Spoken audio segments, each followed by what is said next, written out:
Alright, I'm gonna do one more of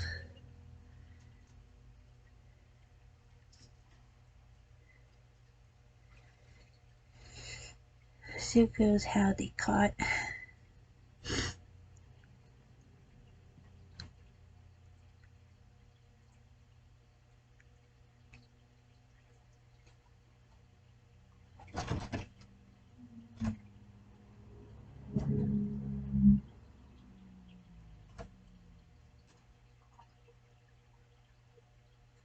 How They Caught Charles Manson, my favorite serial killer.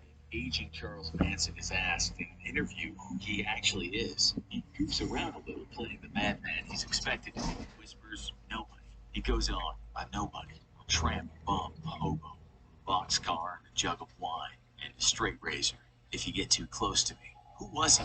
It's a good question. He became the embodiment of the American monster, a totemic ghoul representing the downfall of a decade that changed a country. He was a brutal winter that followed a summer of love. If you believe the hype, Manson was the evilest man in the world, the personification of a society gone wrong. He might have been bad, but if he was as evil and powerful as many people made him out to be is another question. The story of Manson has changed a lot over the years, especially since a guy named Tom O'Neill published an account of the Manson murders that took him 20 years to research. That book is called Chaos, Charles Manson, the CIA, and the secret history of the 60s, and our indefatigable researchers at the Infographic Show have read it. The Manson we all know from earlier books, especially Helter Skelter, the true story of the Manson murders, isn't quite the same guy after reading that. We won't go too much into Manson's upbringing, but we will say that the young Charles Manson didn't have the best start in life. He was bruised and broken from a young age. He was the fallout from the American dream, and crime became second nature to him. The petty stuff, at least during his younger years. He might have been the scapegoat that was set up to be the man that pretty much ended the idealism of the 60s counterculture. After his crimes came to light, the curtain was drawn on the hippie era, and it was business as usual in the USA. The final credits rolled over the glare of Manson's deranged face. What's interesting when we talk about how he got caught is how he also got away numerous times with a lot of crime. O'Neill's book tells us something we didn't fully understand about Manson's life. That is, he was arrested many times, but for some reason that doesn't make much sense. The cops just kept letting him go. O'Neill suggests that the cops released Manson on many occasions because someone wanted him released. Maybe Manson was part of someone's bigger plans. We know for a fact that the CIA back in those days was working on mind control projects using LSD. We also know that Manson, the Messiah, managed to get folks who followed him to commit some terrible crimes. The big question nowadays is, did the CIA use Manson as one of the test subjects? And did Manson employ the same mind control techniques on his family? By the time he was 32, he spent more than half his life in prison. Then in 1967, he violated his parole by leaving the state he was in and somehow got away with it. He ended up in San Francisco, where he became part of drug experiments at the Haight-Ashbury Free Medical Clinic. O'Neill cannot connect Manson with the CIA's own experiments, but let's just say the connection is plausible. In light of his story, we'll say that Manson was certainly a blip on the radar of the authorities. By the time he was arrested, that blip looked more like a coat of paint. It was around this time that he started his cult, the Manson family. It was also around this time that 10050 Cielo Drive, a house in Benedict Canyon, LA, was frequented by the rich and famous, the starlets, the freaks, anyone wanting a good time under the influence of a cornucopia of drugs. That's where up-and-coming actress Sharon Tate lived with her husband, film director Roman Polanski. This is where Polanski made videos of her. Let's just say some of those shoots were highly unethical. That remained a secret for a long time. What exactly went down in that house prior to the murders remains partly a mystery, but we know what happened on August 9th, 1969.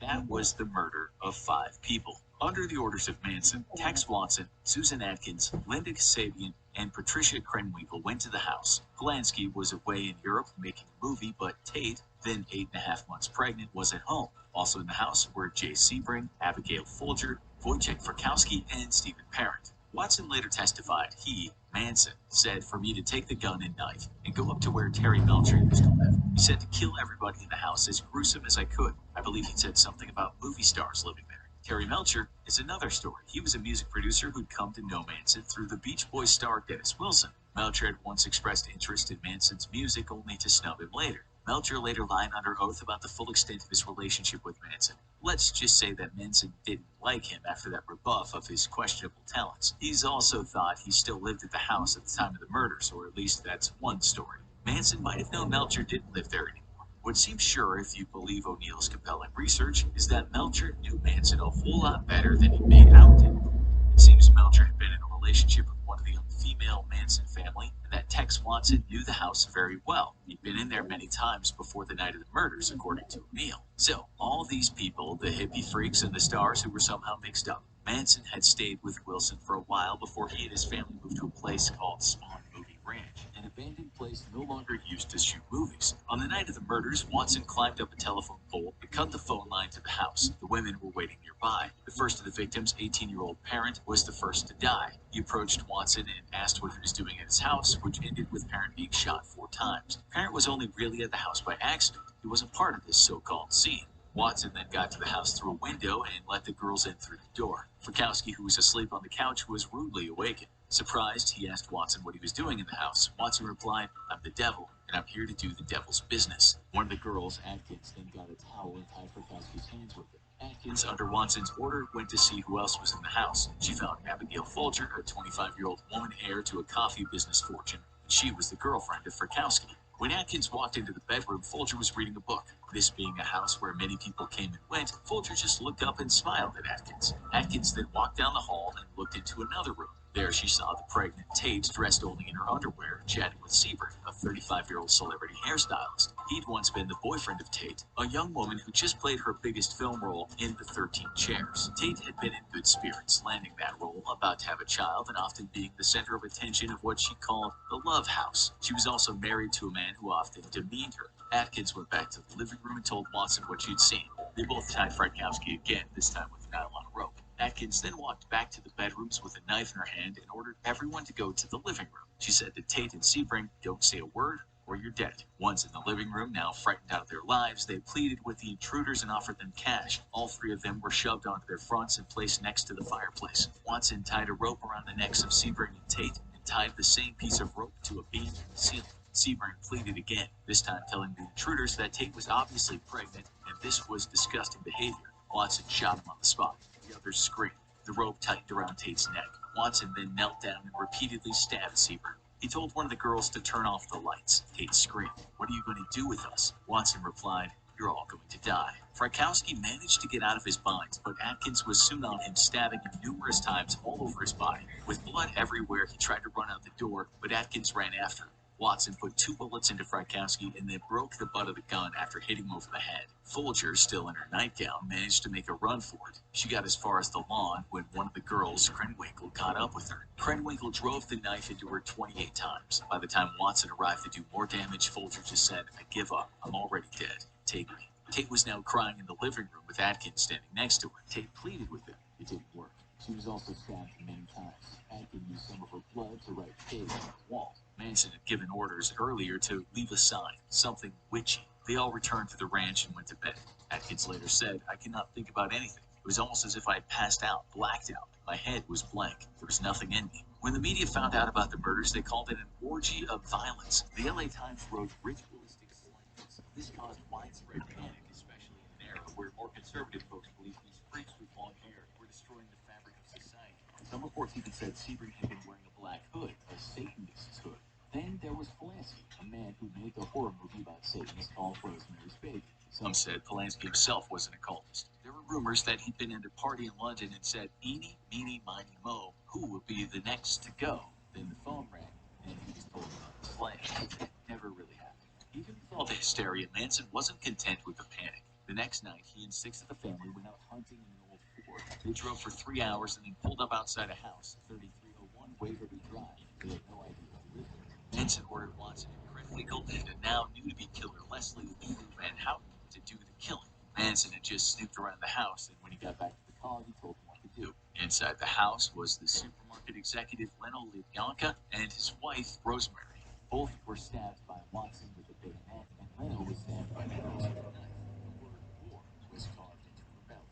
Watson took a shower, and the girls used blood to write "rise" and "death to pigs" on the walls. Krenwinkel also docked the words "Hilter Skelter" in the fridge. She meant to write "Helter Skelter," the name of the Beatles song. She also planted a steak knife in the woman's neck. At that point, Manson and the others had already driven away, leaving the killers to make their own way home. As for Helter Skelter in Britain, it's a swirling slide for kids. According to Vincent Bugliosi, the prosecutor and writer of the last name Manson book Helter Skelter, the cult believed in a race war related to that name. They killed because they wanted the murders to be blamed on blacks, which would result in a race war, and they would hide out in the desert as it happened. When the war was over, they'd return and take power from the winners of the war, the blacks. This theory is as far out as the hippies he was talking about. Tom O'Neill doesn't believe a word of it. In fact, he said Bugliosi made a lot of it up and lied about a lot more. For that, Bugliosi threatened to sue O'Neill if he ever published the book. Manson himself denied there was ever a Helter Skelter focused plan. He once explained why the term was used, saying it means confusion. It doesn't mean any war with anyone. It doesn't mean that some people are going to kill other people. Helter Skelter is confusion. He also said, as far as lining up someone for some kind of Helter Skelter trip, that's the district attorney's motive. That's the only thing he could find a motive for to throw on top of all the confusion. There was no such thing in my mind as Helter Skelter. Let's remember here that Manson didn't actually kill anyone, so there had to be a conspiracy. The press went along with it. Manson might not have been a serial killer if he was portrayed as something even worse. It was said the Manson family were bloodthirsty robots controlled by an evil Pied Piper who followed Manson with blind obedience. They belonged to a hippie drug and murder cult. They were the result of children taking drugs, growing their hair long, and complaining about war and corruption, and talking too much about freedom. They were what happens when you don't do what you're told. That's why many people think the CIA might have had a hand in creating this kind of chaos. Okay, so back to the main story. At first, the LAPD said there was no connection between the Tate and LaBianca homicides, although they couldn't ignore the similarities and some connection with what they called the singing group, the Beatles. According to Bugliosi's account, the Manson family had left this Spahn ranch to go searching for the place in the desert where they would lay low while whites and blacks fought each other in the race war. It's true that Manson and some of his followers had relocated to Death Valley. That's where they were later picked up by the cops, not for murder, but for car theft. The officers involved had no idea who they had on their hands. Meanwhile, cops in LA spoke to bikers who talked about how the family was linked to the murders. Also, a friend of Atkins had told cops that she'd been involved in the murders. She also was wanted in connection with another murder. The victim was Gary Hinman, and he'd been killed prior to the other killings. The reason was apparently Manson believed he owed money to the family. In this case, Manson had done some of the dirty work, slashing Hinman and cutting some of his ear off. Still, Hinman was killed by another member of the family. The word political piggy was written on the wall, although this wasn't a politically motivated crime. Years later, it was said the killing was simply over drugs or drug money. The political thing could have been a ruse because the family wanted the blame to fall on the Black Panthers, an African-American political organization. Atkins admitted to police she'd been involved in that murder. While in the detention center, she then told the inmates that the family was behind the other murders. Now cops went after the family. They got warrants and arrested Watson and some of the other women. Remember, Manson and the others were already in detention for the car theft thing. Now, they had most of them rounded up. They used fingerprint evidence to connect some dots, and police also found the gun used to shoot parents, but they didn't find the knives. They did, however, find bloodied clothes ditched after the Tate murders. The trial was a media fest if there ever was one. The girls acted the part, laughing and smiling and generally looking like crazed hippies. No doubt they were crazed hippies, but they might not have been as demonic as was made out. They were young and stupid, if anything, and also heartless, brutal killers. A member named Linda Kasabian, who hadn't killed anyone, had been a lookout on one of the nights. She might have also stopped another set of murders from happening. It helped the prosecution greatly that she testified against the others. Charles Manson was eventually convicted on 7 counts of first-degree murder for the Tate LaBianca crimes. Manson, as well as Watson, Atkins, Krenwinkel, and Van Houten, were handed the death penalty, but those were commuted to life sentences after the abolishment of the death penalty in California. People said that was the end of the 60s era. Idealism was dead. It is Manson only, really, who has gone down in history. The girls might also have been his victims, was the rationale given by some people. Manson was the male puppet master, even if Watson had done much of the slaying. Atkins died in prison in 2009. Krenwinkel, now 73, is still in prison. 72-year-old Van Houten is also still in prison right now, as is 75-year-old Tex Watson. Manson died in prison in 2017. He didn't rant a lot during the years of his incarceration, coming off for some people as the nobody he once admitted to being. To others, he was the fiend of all fiends. Why did they really do what they did? It's doubtful the race war was anything to do with it. Manson might have been the leader, but if he had some big grand plan that only a demigod could implement, it's perhaps a bit overblown. He was an angry man with an influence over impressionable lost folks. Like many maniacs, he also tried to justify the unjustifiable. He once said, "These children that come at you with knives, they are your children. You taught them. I didn't teach them. I just tried to help them stand up. Most of the people at the ranch that you call the family or just people that you did not want. As for if the CIA had anything to do with the Manson family, well, that will always remain top secret, but so-called spooks could well have lived in the shadows. Now you need to watch the most evil cults in the history of mankind, or have a look at what really happened. Hi guys, I will see you in my fourth one, so I see you then.